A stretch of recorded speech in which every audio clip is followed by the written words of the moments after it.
l'église joue-t-elle son rôle? Soyez abondamment bénis, mes bien-aimés. J'espère que nous avons tous partagé massivement. Moi, j'ai pas pu le faire. J'espère que vous avez partagé massivement. J'espère que vous avez partagé massivement ce direct. J'espère que vous l'avez partagé. Que Dieu vous bénisse pour tous ceux qui sont là. C'est un privilège et un honneur pour moi de pouvoir vous retrouver encore ce soir. Après quelques semaines d'attente, de séparation.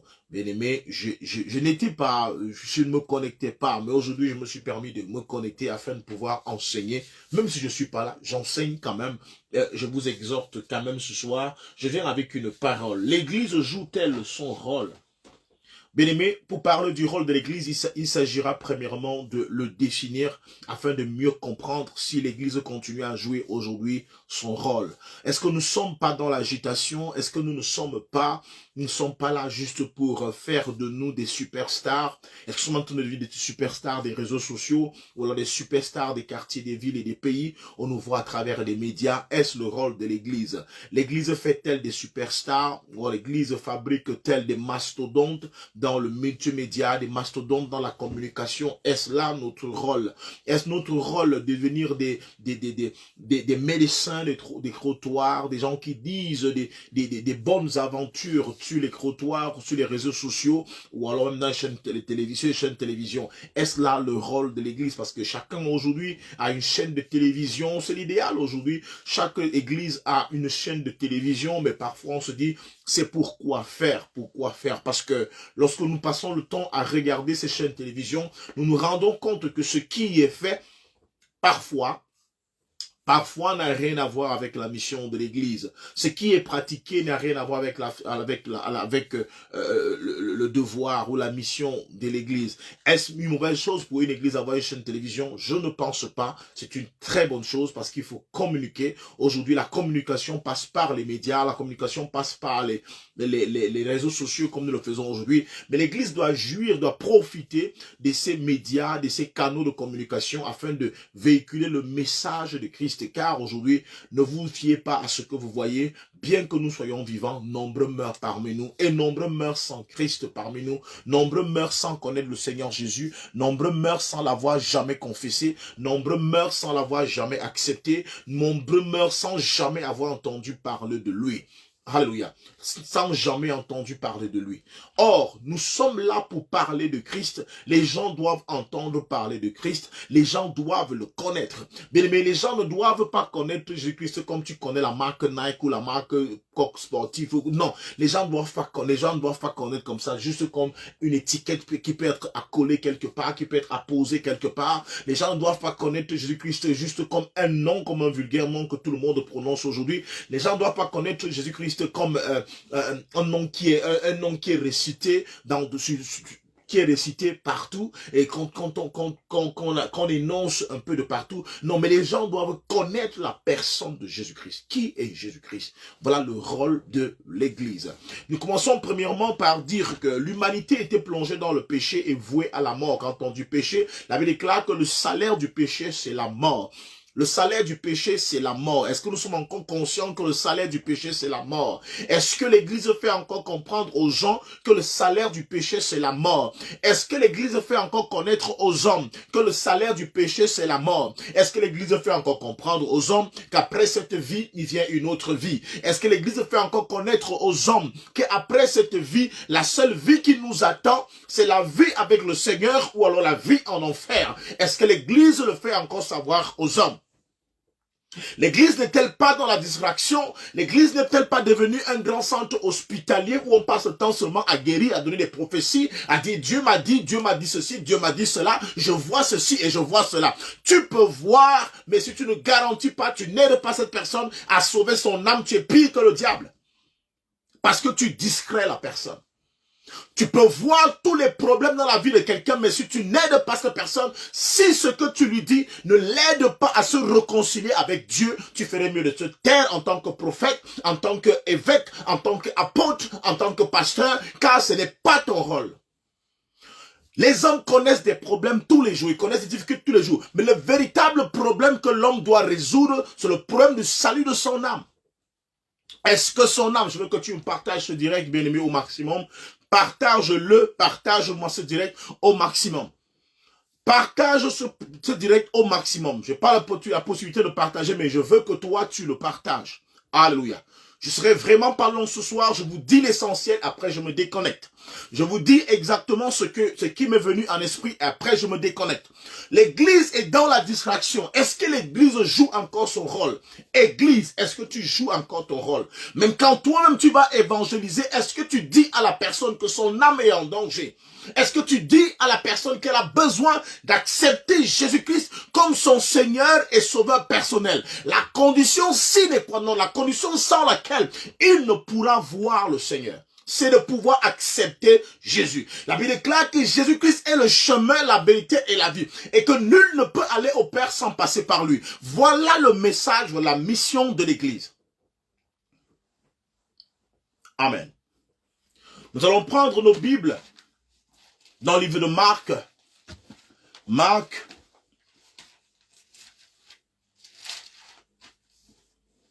Affectionnons-nous aux choses d'en haut. Nous devons apprendre à nous affectionner aux choses d'en haut. Pas nous affectionner aux choses d'en bas. Affectionnons-nous aux choses d'en haut. Amen. Affectionnons-nous aux choses d'en haut. Bien-aimés, affectionnons-nous aux choses d'en haut. La véritable prophétie que tu vas écouter ce soir, toi qui attends peut-être une prophétie, c'est que le Seigneur t'aime et qu'il reviendra très bientôt. Le Seigneur Jésus-Christ reviendra bientôt et il doit trouver ton âme prête pour être enlevée.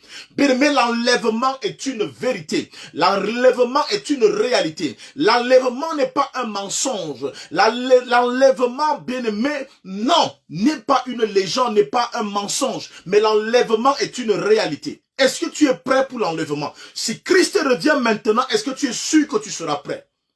Je dis ce direct n'est pas pour les chercheurs de prophétie. Ce direct n'est pas pour les chercheurs de guérison. Parce que nous avons déjà la guérison. La guérison, c'est pas forcément se sentir bien dans sa peau. Être guéri, c'est pas sentir dans sa peau. Être guéri, c'est de savoir que mon âme sera reconnue. Alléluia. Être en bonne santé, c'est de reconnaître que même si je tombe maintenant, je vais à la droite du Père. Je vais auprès du Père. Je vais au sang d'Abraham. Voilà la bonne santé. Voilà la bonne santé. Alors, bien-aimé, est-ce que l'Église joue-t-elle son rôle?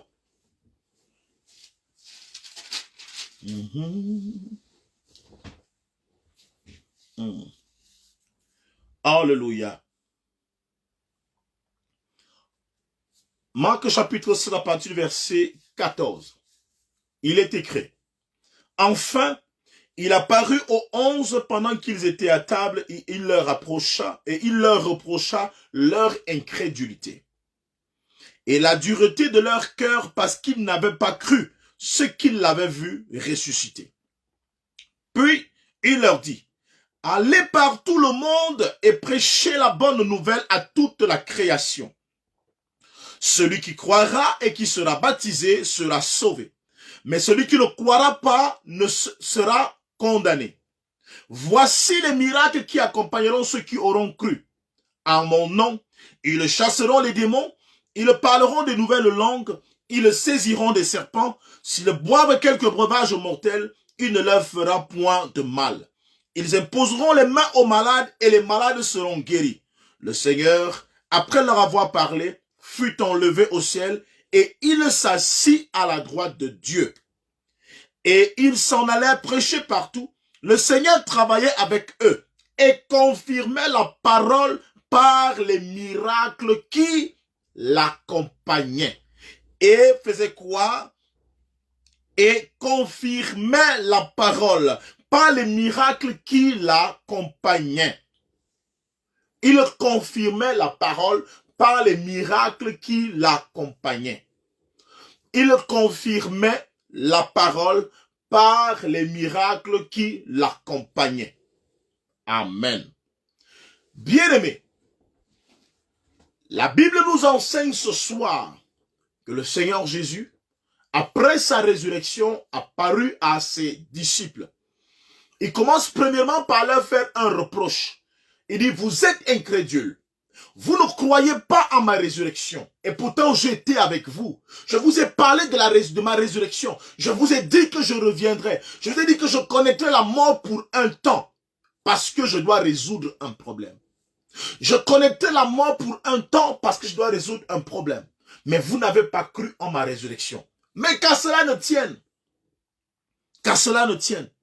Allez par tout le monde entier, prêchez la bonne nouvelle. Allez partout le monde entier prêcher la bonne nouvelle. La bonne nouvelle, c'est quoi ici? C'est que Christ est ressuscité. Celui qu'ils avaient cru qu'ils avaient tué est revenu à la vie. Celui qui devait payer le prix a payé ce prix. Il a réussi sa transaction. Il a payé le prix. Aujourd'hui, nous sommes libres. Aujourd'hui, nous sommes sauvés. Aujourd'hui, le salut est possible. Aujourd'hui, il est possible pour toi d'être réconcilié avec Christ, d'être réconcilié avec Dieu, parce que Christ a donné de son sang. Allez prêcher la bonne nouvelle. Il leur demande de faire quoi? D'aller prêcher la bonne nouvelle. Allez prêcher la bonne nouvelle. Allons prêcher la bonne nouvelle. Allons dire aux hommes qu'ils ne sont plus condamnés par la loi. Ils ne sont plus condamnés. Le péché ne les condamne plus. Comme la Bible disait plus haut. Amen. Tous ont péché et sont privés de la gloire de Dieu. Vous n'êtes plus privés de la gloire de Dieu, à condition que vous acceptez le Seigneur Jésus-Christ comme votre Seigneur et Sauveur personnel. Vous n'êtes plus privés de la gloire de Dieu. Allez dire aux hommes qui ne sont plus privés de la gloire de Dieu. Allez dire aux hommes que le salut est désormais disponible. Le salut est désormais possible. Allez dire aux hommes qu'ils peuvent désormais vivre dans la présence de Dieu. Allez dire aux hommes qu'ils peuvent revenir comme à l'Éden. Retour à l'Éden.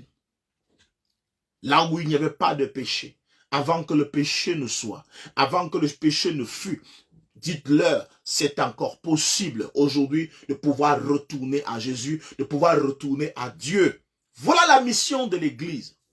Voilà la mission de l'Église. Mais il leur dit néanmoins, pendant que vous serez en train de prêcher la bonne nouvelle, pendant que vous serez en train de prêcher la bonne nouvelle, pendant que vous serez en train d'annoncer ce que je vous dis, pendant que vous serez annoncé, parce qu'en fait, il leur reproche d'abord quoi? Vous n'avez pas cru en ma résurrection. Donc allez maintenant dire ce à quoi vous n'avez pas cru. Allez annoncer cela. J'aime cette parole parce que ici, Christ envoie les incrédules prêcher la bonne nouvelle. Christ envoie les incrédules prêcher ce en quoi ils n'ont pas cru. Vous savez, Jésus n'a pas dit que tu allais croire. Jésus ne dit pas que tu vas croire. Jésus ne dit pas que le prédicateur va croire. Jésus sait que le prédicateur parfois est lui-même incrédule. Il dit, je vous reproche la dureté de votre cœur parce que vous avez été avec moi. Bien aimé, vous avez été avec moi, mais vous ne croyez pas. Mais ce qui me touche le plus ici, c'est qu'en fait, malgré le fait qu'ils sachent que ceux-là ne croient pas, ceux-là sont incrédules, il les envoie quand même prêcher. Ça veut dire qu'on peut envoyer un incrédule. On ne t'a pas demandé de croire, on va seulement dire. Vous voyez, chaque fois qu'on peut évangéliser, ah, je ne sais pas, pasteur, je veux commencer par comment. Commence comme tu penses là. Commence comme tu crois, ça ne passera pas là. Va, parce qu'en fait, le fait que tu te poses la question, je ne sais pas, c'est parce qu'en fait, tu veux analyser, te dis, il faut que j'ai la bonne formule. Or, la bonne formule que tu cherches, automatiquement, tu cherches ce en quoi toi tu crois. Et c'est ce que tu veux dire aux gens. Tu cherches ce à quoi toi tu crois pour pouvoir dire aux gens, pour pouvoir t'imaginer que quand tu leur diras ce à quoi toi tu crois, alors ils pourront aussi croire comme toi. Mais non. Dieu dirait qu'il sait que toi tu es incrédule. Il sait que toi tu ne crois même pas rapport à cela. Mais va quand même dire. Va dire ça en quoi toi tu ne crois pas. Et tu verras les gens croire. Tu verras les gens croire. Et parfois ils sont partis. Ils étaient surpris. Les disciples étaient surpris de voir comment les gens croyaient en cette histoire. Comparé à eux-mêmes qui étaient venus avec la parole. Vous savez, aujourd'hui, on peut accuser, je vois souvent ces personnes qui s'agissent sur les réseaux sociaux dire, oh, les Blancs vous ont apporté une religion. Les Blancs vous ont apporté une religion.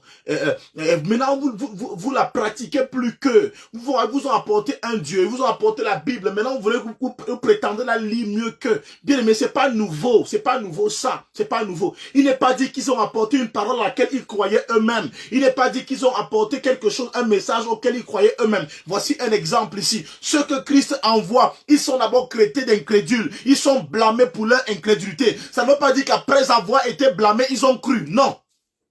La Bible ne dit pas qu'après avoir été blâmés par le Christ, ils ont cru parce que quand le Christ les envoie. Non. Mais il dit, je vous blâme à cause de votre incrédulité. Je vous blâme à cause de la dureté de votre cœur. Mais il a dit quand même, allez prêcher la bonne nouvelle. Parce que il a dit une chose, c'est que si vous ne croyez pas, les gens croiront lorsque vous allez leur annoncer cela. Ça veut pas dire que beaucoup de personnes peuvent prêcher un évangile auquel ils ne croient pas eux-mêmes. Beaucoup de gens peuvent prêcher des choses qu'eux-mêmes ne croient pas. Et c'est normal. C'est pas nouveau. C'est pas vraiment nouveau. Parfois, tu peux écouter quelqu'un dire des choses. Si comment c'est que lui, il est en train de dire. Il ne t'a pas dit qu'il croyait. Et vous voyez, et on avait souvent blâmé cette affaire, cet état de choses, parfois chez nos frères de l'église catholique romaine, où les prêtres disaient souvent, faites ce que je vous dis, ne faites pas ce que je fais. Je crois que c'était un truc comme ça. Faites ce que je vous dis, faites pas. C'est parce qu'en fait, il est possible que lui ne croit pas, mais il vous dit quand même que, bah, je vous donne une parole, vous, si vous voulez, vous croyez, si vous voulez, vous ne croyez pas, mais on m'a envoyé prêcher, bah, je prêche. On m'a envoyé dire quelque chose, je dis. On m'a envoyé, même si moi, bien aimé. Alors, tu ne peux pas baser ta foi sur celui qui te prêche. Parce que fais attention. Tu ne peux pas mettre ta vie chrétienne sur celui qui te prêche. Tu ne peux pas dire que sur des vies, moi aussi, je vais dévier. Parce que déjà, tu n'es même pas sûr qu'il croit en ce qu'il te dit. Peut-être il est sous obligation de prêcher. Peut-être il est sous obligation de dire une certaine vérité. Amen. Est-ce que vous savez parfois que nous disons la vérité, même quand nous montrons que la vérité nous fait mal? N'est-ce pas? Je crois que tout le monde a vécu cela, tout le monde a déjà expérimenté cela ici, où tu dis une certaine vérité, et toi-même, en cette vérité-là, tu sais comment tu as mal, mais tu l'as dit quand même. Parce que la vérité mérite d'être dite. Mais tu l'as dit, ça ne veut pas dire que toi-même tu adhères à ce que tu es en train de dire, mais tu le dis parce que la vérité mérite d'être dite. D'accord? C'est la même chose. Alors les disciples vont prêcher un évangile auquel ils ne croient même pas. Ils vont annoncer une nouvelle à laquelle ils ne croient pas. Il a fallu du temps pour qu'ils commencent à croire. Il a fallu du temps pour qu'ils commencent à croire en ce qu'il disait. Peut-être à force de voir comment les gens se convertissaient, ils commencent à croire que, hey, l'affaire là, ça peut être quelque chose de vrai. Hein. Ça peut être quelque chose de vrai. Parce que ce qu'il a dit, ce qui est en train de se passer, les gens sont en train de se convertir de par le monde. Les gens sont en train de s'aligner de par le monde. Donc, ça peut être possible ce qu'il est en train de dire. Mais aujourd'hui, j'ai envie de dire à l'église, j'ai envie de poser cette question à l'église. Église, joues-tu ton rôle aujourd'hui? Joues-tu ton rôle aujourd'hui? Est-ce que tu prêches encore la bonne nouvelle? Est-ce que tu n'es pas en train de faire les choses que les gens veulent? Est-ce que tu n'es pas en train de dire les choses aux gens parce qu'ils veulent? Vous savez, lorsque vous lisez ce texte, vous réalisez les étapes, c'est-à-dire la mission au clair, la mission que Christ a confiée à l'Église. Et vous vous rendez compte que quand vous fixez vraiment, vous posez vos regards là-dessus, vous vous rendez compte que l'Église est en train de transformer les choses.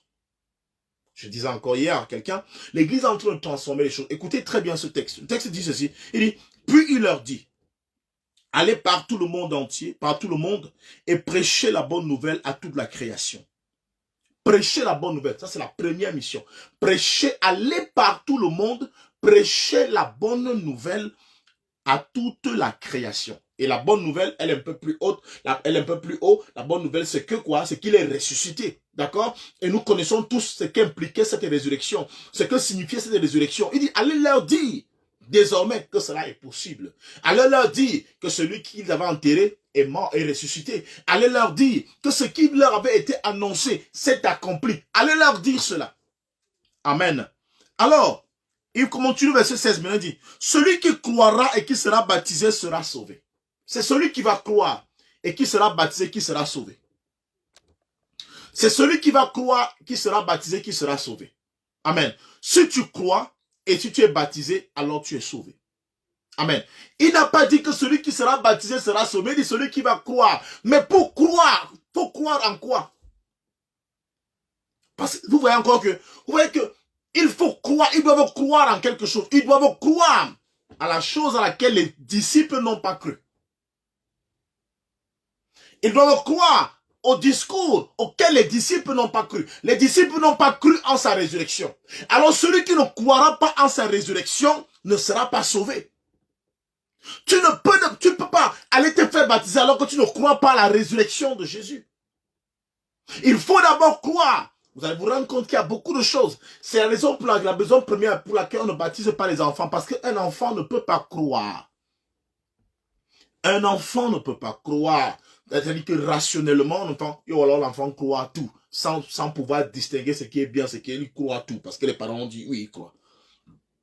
Mais ici, celui qui croira à ce que je vous ai dit, à ce que vous n'avez pas cru, vous les disciples, à ce que moi je vous reproche, celui qui croira en cela sera sauvé. Mais celui qui ne croira pas sera condamné. C'est une façon de leur dire, même vous qui allez annoncer là, si vous ne croyez pas, vous ne serez pas sauvés.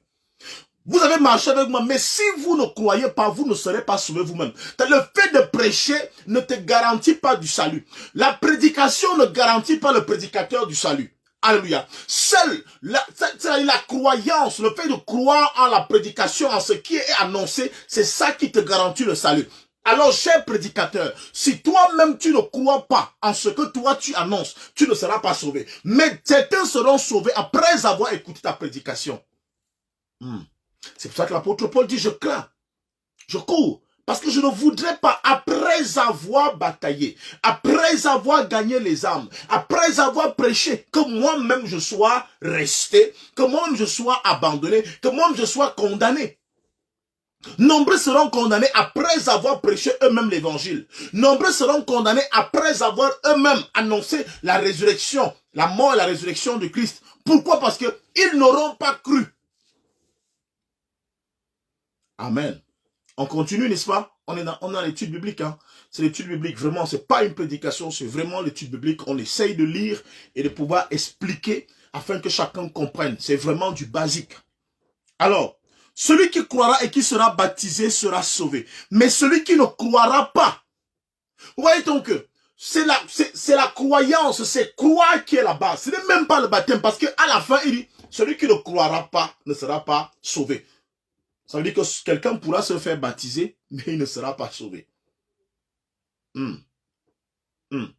S'il dit, celui qui croira et qui sera baptisé sera sauvé. Il dit, celui qui ne croira pas ne sera pas sauvé. Ça veut dire que le mot-clé ici, c'est croire. Ce n'est pas le baptême. Parce que la première phrase, baptême apparaît.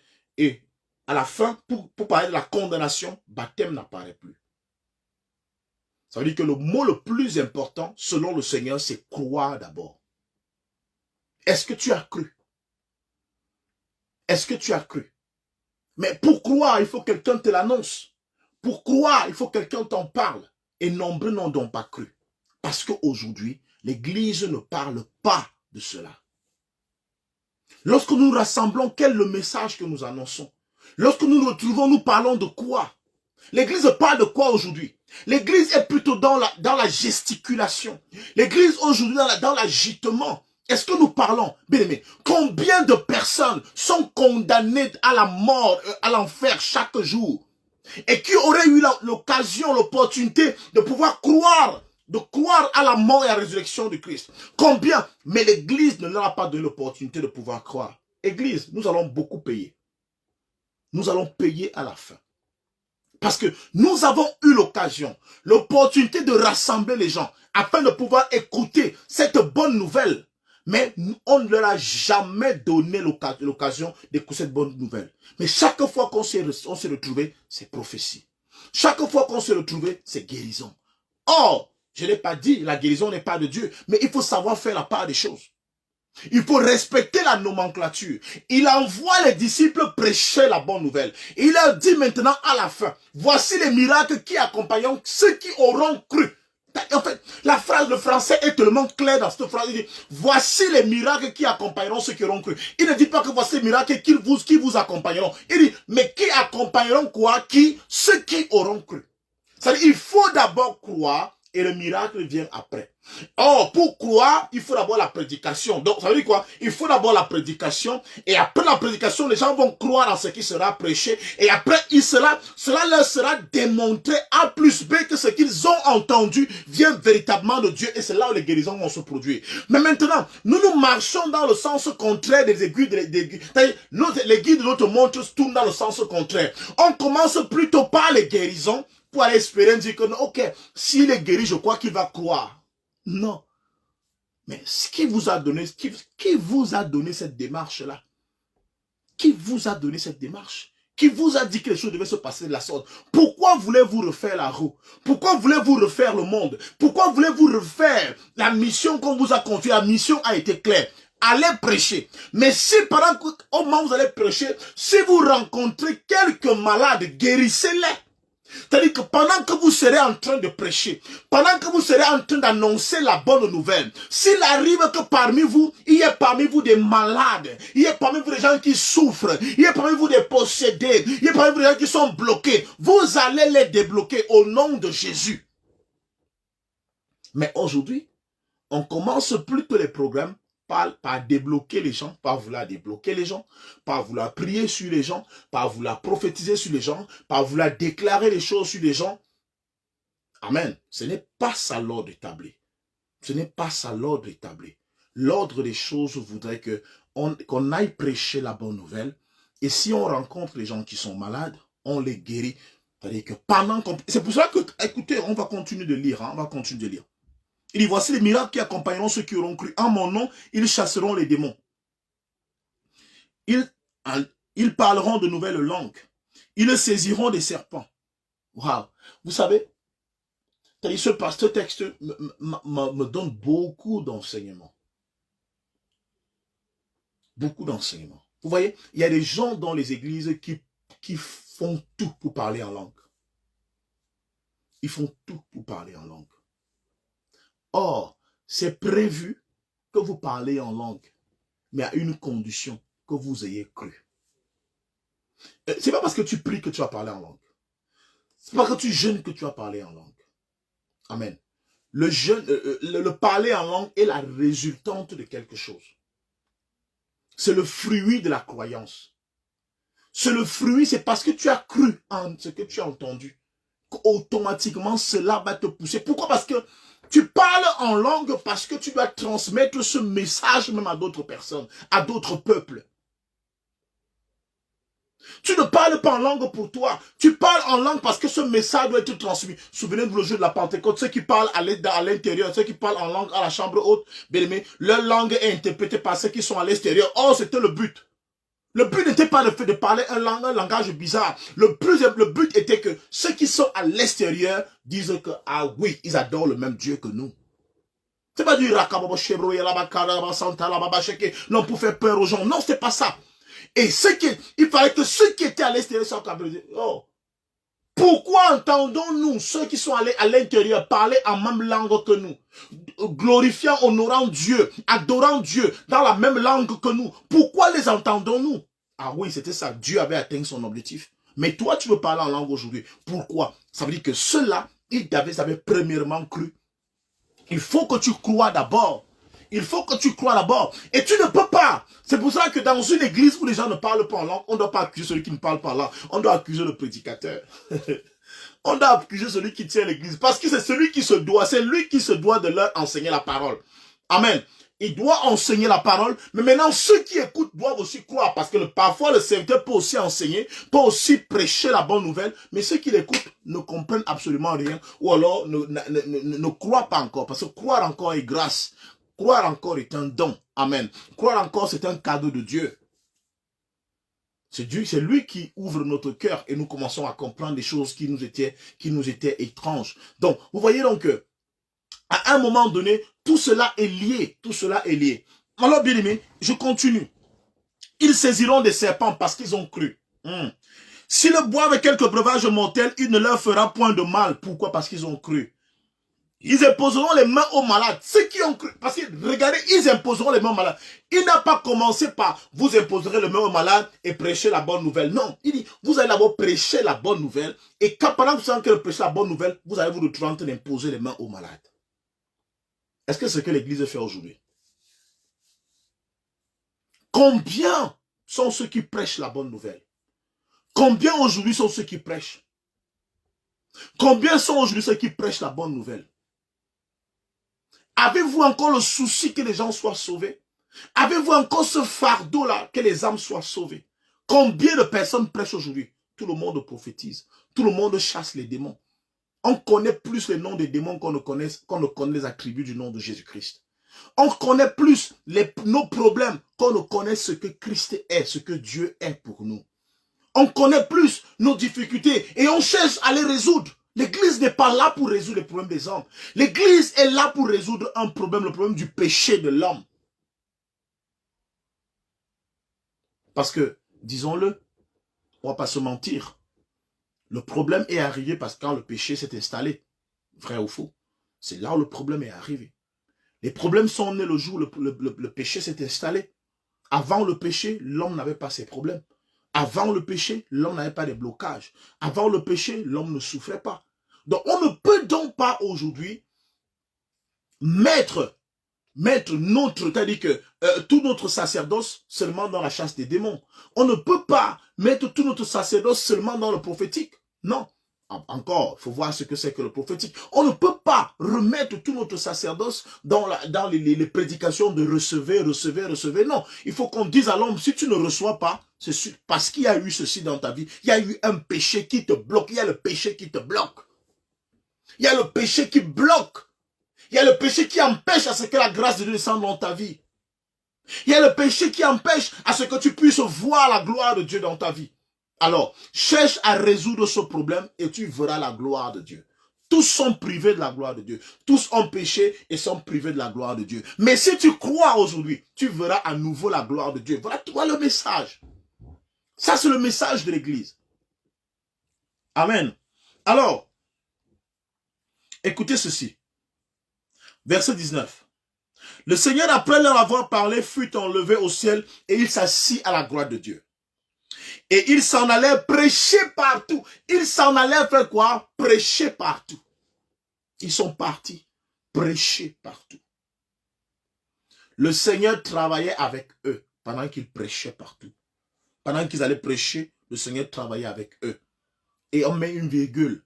On dit, pendant qu'ils travaillaient avec eux, et il confirmait, le Seigneur confirmait la parole par les miracles qui l'accompagnaient, les miracles qui les accompagnaient.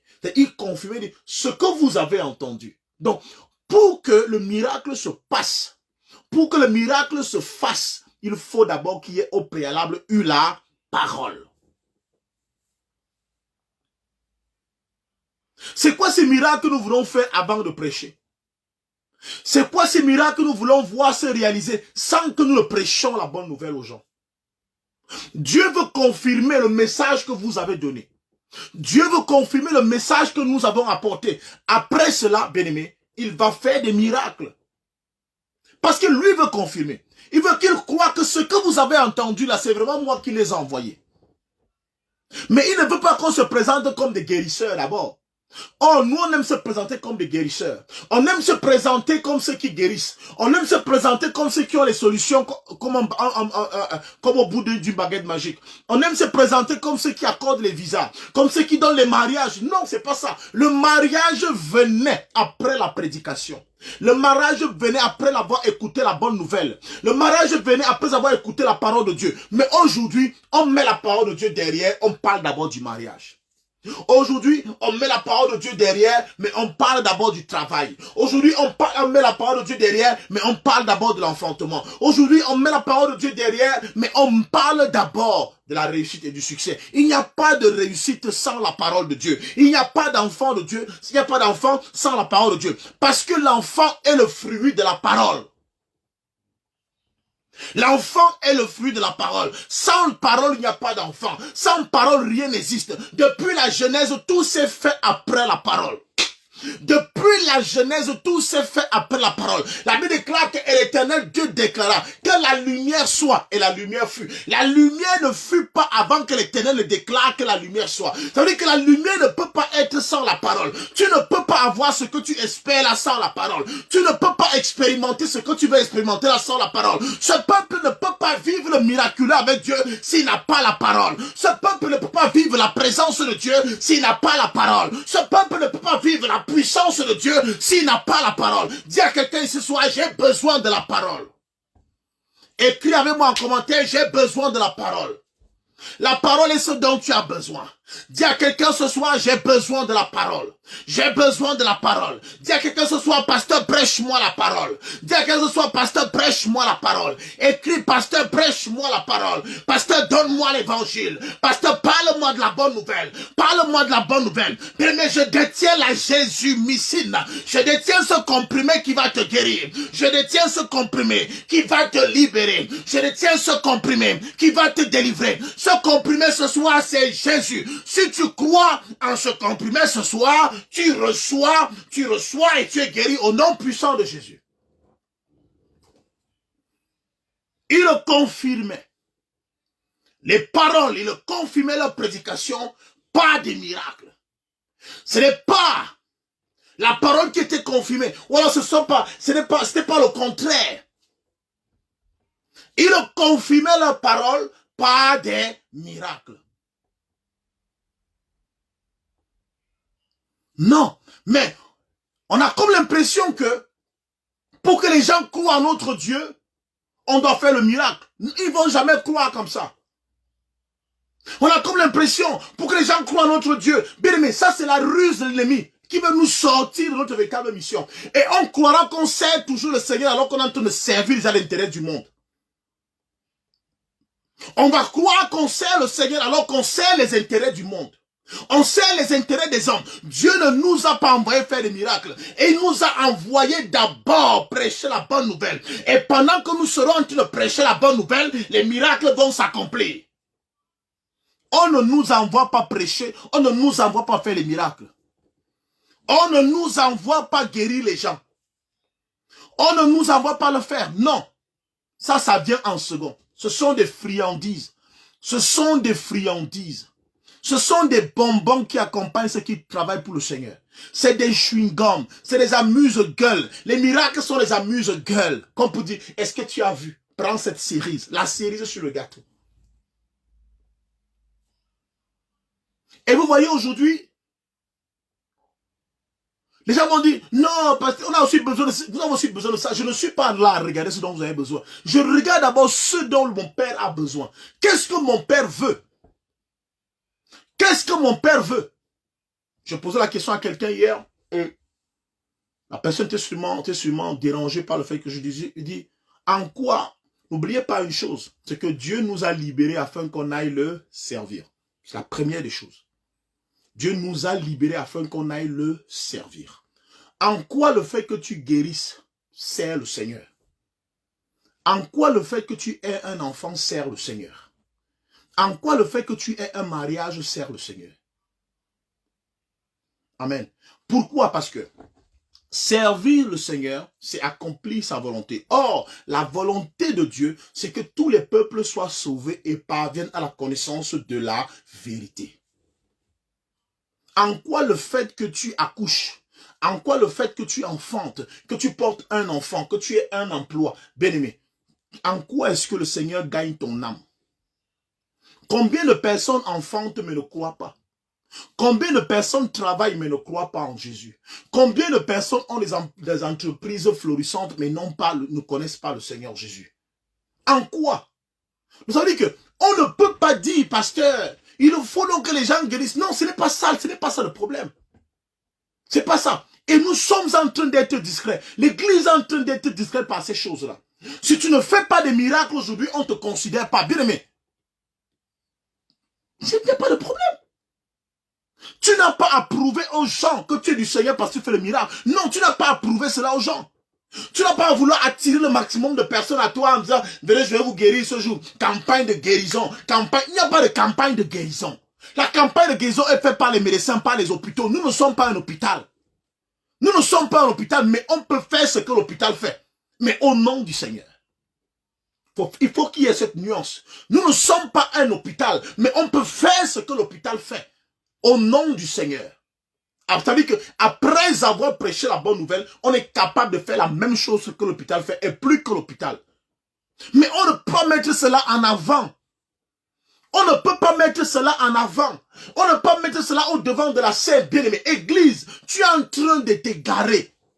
Serviteur de Dieu, tu es en train de t'égarer. Enfant de Dieu, tu es en train de t'égarer. Si tu poses, c'est-à-dire que si tu mets ta prédication, tes enseignements sur le fait que venez, il y aura la guérison, revenez, il y aura les prophéties, Dieu va vous dire ce qui se cache dans vos vies. Et puis quoi? Même le marabout fait la même chose. Les voyants font la même chose. Ils font la même chose. Connecte-toi à ta chaîne télévision le matin à 4h ou 5h. Tu vas voir les voyantes qui font la même chose. Elles font la même chose. Elles disent tout ce que nous disons dans nos églises là. Mais ça change en quoi? En quoi est-ce que les hommes sont sauvés? En quoi est-ce que les âmes sont sauvées après avoir écouté ces voyantes? C'est-à-dire c'est pas là. Notre problème est ailleurs. C'est le salut de l'âme qui est notre véritable problème. Qui est notre véritable mission. Mais pendant que nous accomplissons notre mission, bien aimés, les gens seront aussi guéris. Les gens seront aussi guéris. Mais on ne peut pas mettre cela en avant. Bien aimés, respectons l'ordre des choses. D'accord? Et mes frères, mes soeurs, respectons l'ordre des choses. On n'a pas dit que vous n'avez pas le droit de guérir. On n'a pas dit que vous n'avez pas le droit de faire des prophéties, de prophétiser. On n'a pas dit que vous ne pouvez pas faire ceci. Mais, je vous en prie, faites cela après avoir prêché la bonne nouvelle aux gens. Et vous verrez d'ailleurs les grandes choses qui se passeront. Vous verrez des grands miracles en ce moment. Parce que maintenant, là, c'est les miracles même que vous forcez. C'est les guérisons même que vous forcez. Mais pourquoi? Parce qu'à un moment donné, Dieu dit, ok, comme ils l'ont déjà fait, je fais quand même. Oh, Dieu ne doit pas arriver au point où il dit qu'il fait quand même. Dieu doit arriver au point où il confirme que ce qu'ils ont dit, c'est vraiment moi qui les ai envoyés. Il dit, quand on dit ça veut dire que c'est une autre idée. Et ils s'en allèrent prêcher partout. Le Seigneur travaillait avec eux. Et confirmait la parole par... C'est la parole qui était confirmée. Ce n'était pas les miracles qui étaient confirmés. Aujourd'hui, nous, on veut confirmer les miracles. On veut, après avoir guéri, quelqu'un veut dire, c'est le Seigneur qui t'a fait ça. Non. Quelqu'un après, ce n'est pas ça en fait. On ne doit pas confirmer le miracle. Mais on doit confirmer la parole. C'est la parole qui t'a guéri. C'est la parole que tu as écoutée qui t'a guéri. C'est la parole que tu as écoutée qui t'a guéri. C'est la parole que tu as écoutée qui t'a soigné. C'est la parole que tu as écoutée qui t'a relevé. C'est la parole que tu as écoutée qui t'a fait tomber enceinte. C'est la parole. Pourquoi vous voulez confirmer le miracle? Et la parole, et confirmer la parole par les miracles qui l'accompagnaient. Alléluia. Alléluia. Quelqu'un ici a besoin d'écouter cette parole. Quelqu'un de par le monde entier a besoin d'écouter cette parole. Jésus-Christ est ressuscité, bien-aimé. Jésus-Christ est ressuscité. Il est mort, il est ressuscité. Il est vivant. Jésus-Christ est vivant. La vie est désormais possible. Le salut est désormais possible. À la portée de la main, frère.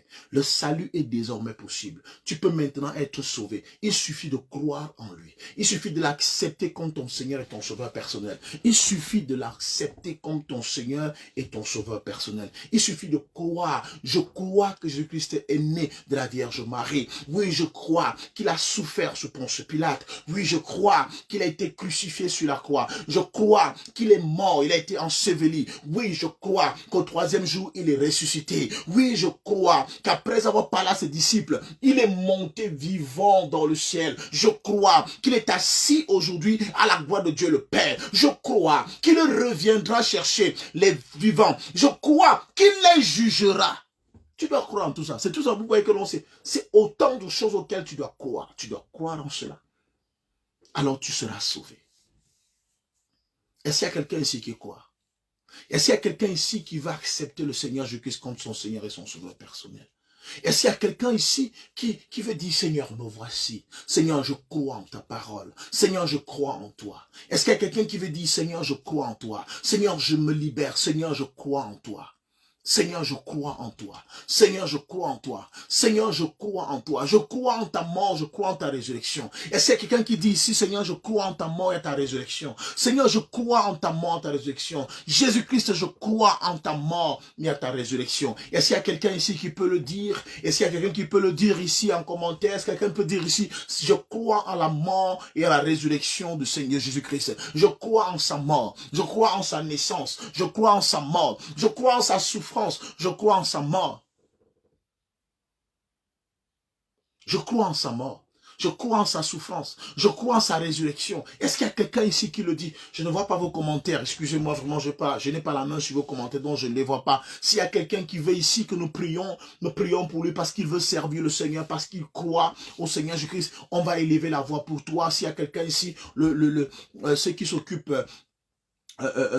du secrétariat vont me signaler tout simplement les personnes qui sont en train qui ont besoin de cette prière. Je vais élever la voix pour vous. Je vais élever la voix pour vous. Je vais élever la voix pour vous. Et je vais, après cela, je vais vous orienter en vous disant, peu importe le pays dans lequel vous êtes, rapprochez-vous d'un serviteur de Dieu, rapprochez-vous d'une église, rapprochez-vous d'une communauté et adorez le Seigneur là, car la Bible déclare qu'il est doux et agréable, il est bon et agréable pour les frères d'être ensemble. Et c'est là que Dieu laissera descendre sa bénédiction en abondance. Parce qu'une fois que tu as cru, automatiquement, les grâces et les faveurs qui appartiennent à ceux qui sont du royaume doivent être ton partage. C'est tout à fait normal. Tu ne m'en dis pas cela. C'est tout à fait normal. Est-ce qu'il y a quelqu'un ici qui veut accepter le Seigneur Jésus-Christ qui va accepter Jésus-Christ comme son Seigneur et son Sauveur personnel? Est-ce qu'il y a quelqu'un ici qui croit en cette parole, qui croit que Jésus-Christ est venu résoudre le problème du péché? Est-ce qu'il y a quelqu'un ici qui croit que Jésus-Christ est le Sauveur du monde? Est-ce qu'il y a quelqu'un qui croit ici que Jésus-Christ est venu rétablir toutes choses? Est-ce qu'il y a quelqu'un qui croit qu'il a besoin de Jésus-Christ dans sa vie? Est-ce qu'il y a quelqu'un ici qui croit, qui se dit, je ne veux pas connaître la mort. Seigneur, je ne veux pas connaître la mort. Seigneur, je ne veux pas connaître la mort. Je ne veux pas être condamné avec mes ennemis. Je ne veux pas être condamné avec mes ennemis. Que le péché ne fasse pas que je sois condamné. Que le péché ne fasse pas que je sois condamné. Je ne veux pas être condamné avec mes ennemis. Je ne veux pas être condamné avec mes adversaires. Seigneur, pardonne mes péchés. Seigneur, lave-moi. Seigneur, hallelujah. Koraba shenderebo sabra. Mujongo Mado, tu es béni abondamment ce soir, au nom précieux de Jésus, parce que tu crois en cette parole, parce que tu crois en elle, que mon Dieu te fasse du bien, que mon Dieu te visite, par la vertu du Saint-Esprit, qu'il te visite ce soir, qu'il visite toute personne qui croit en cette parole ce soir, que Jésus-Christ vous visite ce soir, que le Saint-Esprit vous visite, qu'il vous visite, qu'il visite votre esprit. Parce que n'oublions pas que nous avons un esprit, nous avons l'esprit humain, nous avons l'esprit de Dieu aussi en nous. L'esprit de Dieu, c'est bien se greffer à notre esprit humain, c'est tout à fait normal, mais c'est l'esprit, on a besoin tous de l'esprit de Dieu ce soir. La Bible déclare que celui qui n'a pas l'esprit de Dieu n'a pas la vie. Tu es un mort selon Dieu. Dieu ne te connaît pas. Même si tu marches, même si tu te multiplies, même si tu fais des enfants. D'ailleurs, le chapitre 5 du livre de Genèse, au verset 3, nous dit que Adam était âgé de 130 ans et il engendra un fils à son image, pour sa ressemblance. Et pourtant, Adam, en ce moment-là, n'était plus à l'image et à la ressemblance de Dieu. Donc, les enfants qui commencent à naître d'Adam sont à son image et à sa ressemblance. C'est-à-dire que sans l'esprit de Dieu, c'est-à-dire coupés de Dieu, tous ceux qui sont issus, qui sont descendants d'Adam, sont issus sans l'esprit de Dieu. Tous ceux qui sont issus, descendants d'Adam, sont nés sans esprit de Dieu. Ils sont donc des morts selon Dieu, car ils ne communiquent pas avec lui. Alors ce soir, bien-aimé, si tu acceptes Jésus comme ton Seigneur et ton Sauveur personnel, si tu crois qu'il est né de la Vierge Marie, si tu crois qu'il a souffert sous Ponce Pilate, si tu crois qu'il a été crucifié,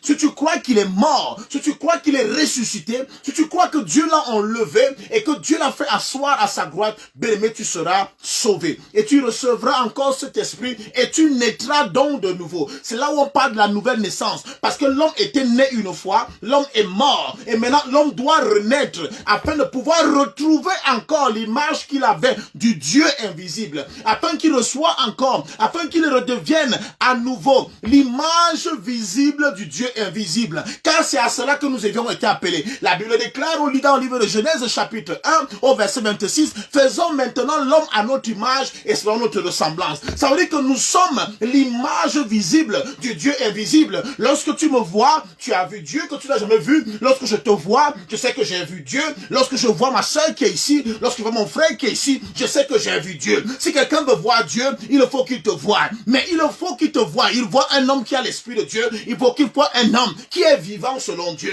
Il faut qu'il voit un homme qui est connecté à Dieu. Si tu n'es pas connecté à Dieu, tu n'es pas l'image du Dieu invisible. Tu n'es pas l'image tu n'es pas l'image visible du Dieu invisible. Si tu n'as pas Dieu dans ta vie, bien aimé, alors tu es un mort. Si tu n'as pas Dieu dans ta vie, alors tu es un homme mort. Mais tu dois être vivant à partir de ce soir. accepte donc Jésus comme ton Seigneur et Sauveur personnel. Acclame avec moi ce soir. Dis Seigneur Jésus-Christ, tu es grand. Jésus-Christ, tu es vivant. Jésus, tu es vivant. Tu es Seigneur. Jésus est Seigneur. Jésus est Seigneur. Alléluia. Louange et prière. Je veux te servir en esprit et en vérité. Au nom puissant de ton Fils Jésus-Christ. Oui, Jésus, je crois en toi. Oui, Jésus, j'ai besoin de toi. Seigneur, je te veux. Je ne veux pas être condamné avec mes ennemis, au nom puissant de Jésus. Que toute personne ici qui le souhaite fasse la même prière. Que chacun fasse la même prière. Cette prière est digne. Cette prière est digne. Que chacun fasse cette prière. Père, je ne veux pas périr avec mes ennemis. Je ne veux pas périr avec mes adversaires. Je ne veux pas périr avec mes ennemis. Sauve mon âme. Sauve mon âme. Guéris-moi de la mort. Guéris-moi de la mort. Sauve-moi de la mort. Je vais te servir en esprit et en vérité. Je vais réconcilier. Père, 3 fois ça. Ma vie, je veux me reconnecter à toi. Bien-aimé, dis avec moi, dis cela avec moi, Micheline, demain béni, demeurez tous bénis. Allons-y, allons-y, confessons, déclarons cela, Seigneur, je veux te servir. Je veux te servir. Je veux te servir, je veux te servir, je veux te servir, je veux te servir, je veux te servir. Seigneur, je veux te servir. Je veux te servir. Servir le Seigneur Jésus, c'est de prêcher sa mort et sa résurrection. Parce que c'est ce qu'il veut. Il veut que sa voix porte. Il veut que sa voix aille dans les nations. Il veut que sa voix aille dans les familles. Va dire aux hommes que Jésus-Christ est mort et ressuscité. Et que la vie, c'est en Jésus-Christ. Va prêcher cette bonne nouvelle-là. Va l'annoncer aux hommes. Va l'annoncer aux femmes. Va l'annoncer dans les familles. Va dire aux hommes, Jésus-Christ est Seigneur. Va dire aux hommes, Jésus-Christ est Seigneur. Jésus-Christ est vivant. Jésus-Christ est Seigneur. Jésus-Christ est vivant. Est-ce que tout le monde a partagé ce direct? Mais en partageant ce direct, tu es en train d'annoncer la bonne nouvelle à quelqu'un. Si tu ne partages pas, ça veut dire que tu n'es pas prêt à annoncer la bonne nouvelle aux gens. Tu es dangereux. Tu es dangereux. Toute personne qui n'a pas partagé cette nouvelle, toute personne qui n'a pas partagé ce direct, bien-aimé, tu n'as même pas le droit de dire ce que tu es en train de dire en commentaire. Parce qu'en fait, on doit brûler donc désormais de vouloir faire la volonté de Dieu. On doit désormais donc brûler de vouloir prêcher la bonne nouvelle. En tant qu'enfant de Dieu, on doit donc désormais brûler de voir les âmes être sauvées. Et comment les âmes seront sauvées si elles n'écoutent pas la parole, si elles n'écoutent pas la prédication? Comment seront-ils sauvés? Alors toi, aujourd'hui, tu es le canal par lequel le Seigneur veut que sa voix porte. Bien-aimé, le Seigneur a utilisé ma voix ce soir. Et moi, je vais utiliser j'ai envie d'utiliser ton mur. J'ai envie d'utiliser ton mur aujourd'hui. J'ai envie d'utiliser tes connexions. J'ai envie d'utiliser tes différents groupes auxquels tu appartiens afin que cette voix porte et que nous gagnons le maximum de personnes à Christ. Amen. Amen. Donc, tu ne dois même pas, quand le direct commence comme ça, tu dois partager dans 1000 groupes. Dans 1000 groupes. Dans 1000 groupes. Parce qu'on ne peut pas dire une chose et faire son contraire. On ne peut pas dire, Seigneur, je crois en toi, je crois, et tu n'arrives pas à partager ce message, c'est que tu ne crois pas. Ou tu as d'autres convictions, ou tu crois que les gens vont croire quand tu vas écrire un beau texte, quand c'est toi qui vas écrire un beau texte. Ou tu crois que les gens vont croire quand c'est toi-même qui vas t'asseoir comme ça et prêcher. Ou est-ce que tu crois que les gens vont croire quand c'est seulement toi qui vas le faire? Bien-aimé, partage tous les directs des hommes de Dieu où on parle. Où on prêche la bonne nouvelle. Je ne dis pas de partager tout. Hein. Partagez là où on prêche la bonne nouvelle. L'histoire des prophéties, là, machin, tout, on n'a pas besoin de ça. Je vous dis ça, l'église, les hommes, la terre n'a pas besoin de ça. Aujourd'hui, c'est la distraction. C'est la pure distraction. C'est pour que les gens ne croient pas. Les gens vont commencer à croire au miracle, de croire en celui qui fait le miracle. Les gens vont commencer à croire aux visions, de croire en celui qui donne le don, qui accorde le don de pouvoir voir. Votre mur est la radio céleste. Votre mur doit permettre à ce que les gens puissent connaître le Seigneur. Votre mur doit permettre à ce que les gens connaissent le Seigneur. Alors aujourd'hui, nous sommes les prédicateurs de la bonne nouvelle, les dispensateurs de la bonne nouvelle. Nous prêchons l'évangile pour gagner les âmes. Nous ne sommes pas là pour faire les visions. Nous ne sommes pas là pour donner des prophéties aux gens. On s'en fout des prophéties. On s'en fout des visions. On s'en fout des miracles. Ça, c'est des cadeaux que Dieu nous a fait. Nous sommes là parce qu'on veut gagner les âmes à Christ. Et les âmes ne sont pas gagnées par le miracle. Les âmes, c'est pour ça que les églises et les prophètes sont toujours pleines. Et ça se change comme dans une machine. Les gens se changent, les gens, ceci arrive, ceci arrive. Ils ne sont pas assis. Ils ne sont pas assis. Ils ne sont pas assis dans la parole. Ils sont assis dans les miracles. Or, le miracle est comme un effet boomerang. Boum, et puis ça disparaît. Mais on a besoin des gens qui sont assis, que Christ pourra retrouver. C'est pour ça qu'il dit, lorsqu'il reviendra, est-ce qu'il trouvera encore la foi parmi les hommes? Est-ce qu'il trouvera encore la foi parmi les hommes? Et pour que Christ revienne et trouve la foi parmi les hommes, il faut que les gens soient assis, entrés dans la foi. Et pour que les gens soient entrés dans la foi, il faut qu'ils écoutent la parole. C'est la parole qui produit la foi. La foi n'est pas produite par le miracle. Le miracle n'est pas le produit. Or, la foi n'est pas le produit du miracle. Amen. Or, le miracle est le produit de la parole. La foi aussi est le produit de la parole. Tous sont le produit de la parole. Si tu ne prêches pas le Christ mort et ressuscité, bien aimé, tu ne sers pas le Seigneur. Tu es en train de te servir. Nous devons servir le Seigneur. Il dit à Moïse, va dire à Pharaon de laisser aller mon peuple afin qu'ils aillent me servir. Afin qu'ils aillent me servir. Laisse aller mon peuple afin qu'ils aillent me servir. Est-ce que tu sers le Seigneur? Alors je dis, servir le Seigneur, c'est d'aller faire ce que le Seigneur veut faire auprès des hommes. Amen. Le Seigneur veut que sa voix soit entendue. Il veut que son nom soit connu parmi les hommes. Alors, si tu pars pour faire ce travail, pour que son nom soit connu, tu es en train de le servir.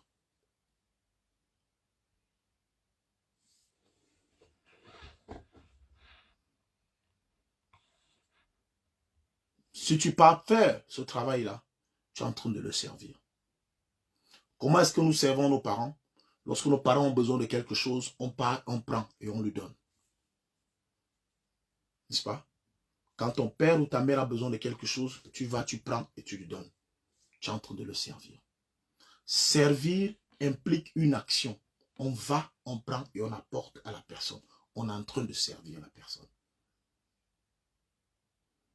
Est-ce que tu sers Dieu ou tu te sers toi-même? Je donne cet exemple à quelqu'un. Lorsque tu prends ton enfant et que tu as besoin du pain, va m'acheter du pain. C'est toi qui as besoin du pain. S'il part t'acheter du pain, il est en train de te servir. Mais si tu l'envoies, va acheter du pain, c'est pour toi-même. Il n'est pas en train de te servir, il se sert lui-même. Alors beaucoup de personnes se servent elles-mêmes, croyant être en train de servir le Seigneur. Lorsque vous priez pour votre guérison, lorsque vous priez pour ceci, vous ne servez pas le Seigneur. Vous vous servez. Ça, c'est ce que Dieu vous a donné. Vous vous servez, vous ne servez pas le Seigneur. Or, nous devons servir le Seigneur. Nous devons servir notre Père. Notre Père doit être à l'aise quand nous sommes dans la maison. Si ton Père se retrouve en train de faire les choses que toi, tu peux faire, bien aimé, c'est pas bon. Est-ce que vous savez que Dieu n'a pas besoin de se révéler aux gens pour qu'ils se convertissent? Parce que nous, on doit faire ce travail. On doit aller leur parler de Dieu. Et ils vont se convertir. Mais si notre Dieu est obligé de passer par les songes, d'apparaître aux gens par les murs, d'apparaître dans les chambres, oh, j'ai vu une lumière, c'est parce qu'en fait, les hommes n'ont pas fait leur travail. Il est obligé de faire ce travail. Lorsque un père se retrouve en train de faire le ménage à la maison, lorsqu'un père se retrouve en train de, je ne sais pas quoi, de vider les poubelles à la maison alors qu'il a des enfants, est-ce que c'est normal? Est-ce que c'est normal? Que Dieu vous bénisse abondamment. On a fini ce soir. Que Dieu vous bénisse abondamment. On se retrouve vendredi pour un autre enseignement. J'espère que vous avez été bénis abondamment au nom précieux de Jésus-Christ. Merci Seigneur parce que toutes ces personnes qui ont cru en toi, tu as gravé ton esprit en eux. Tu as déposé, ô mon Dieu, la marque du salut en eux.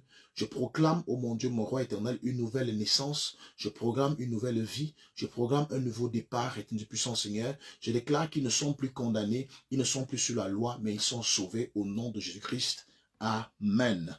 Amen. Shalom. Est-ce qu'on peut acclamer le Seigneur?